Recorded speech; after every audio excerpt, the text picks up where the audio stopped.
राहुरी शहरामध्ये स्थानिक गुन्हे शाखेचा मोठा छापा. कत्तलीसाठी डांबून ठेवलेली 25 जनावरं केली मुक्त. राहुरी शहरातील खाटीक गल्ली परिसरामध्ये कत्तलीच्या उद्देशानं निर्दयतेनं डांबून ठेवलेल्या 25 गोवंशीय जनावरांची स्थानिक गुन्हे शाखेनं LCBनं यशस्वी सुटका केली आहे. या कारवाईमध्ये पोलिसांनी गोमांस आणि एका वाहनासह एकूण 4,62,000 रुपयांचा मुद्देमाल जप्त केला असून आरोपींविरुद्ध गुन्हा दाखल करण्यात आला आहे.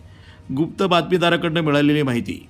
अहिल्यानगरचे पोलीस अधीक्षक मुम्मका सुदर्शन यांनी जिल्ह्यातील अवैध धंद्यावर कारवाई करण्याचे आदेश दिले होते. त्यानुसार स्थानिक गुन्हे शाखेचे पोलीस निरीक्षक किरणकुमार कबाडी यांच्या मार्गदर्शनाखाली पोलीस उपनिरीक्षक समीर अभंग आणि पथक राहुरी परिसरामध्ये पेट्रोलिंग करत होते. दरम्यान राहुरीतील खाटीक गल्लीमध्ये एका पत्र्याच्या शेडमध्ये गोवंशीय जनावरे कत्तलीसाठी बांधून ठेवल्याची खात्रीशीर माहिती पथकाला मिळाली.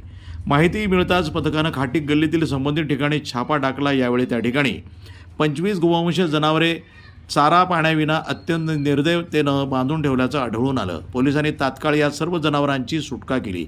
चौकशीअंती जनावरं अन्सार कुरेशी, वसीम कुरेशी आणि त्यांच्या इतर साथीदारांचे असल्याचं निष्पन्न झालं आहे.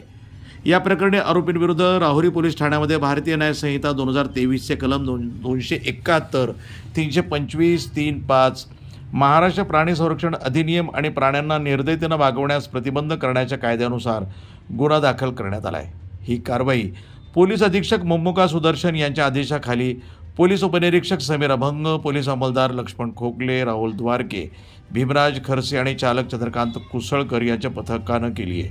पुढील तपास राहुरी पोलीस करत आहेत. वृत्तसंपादन विभाग, न्यूज टुडे 24, अहिल्यानगर.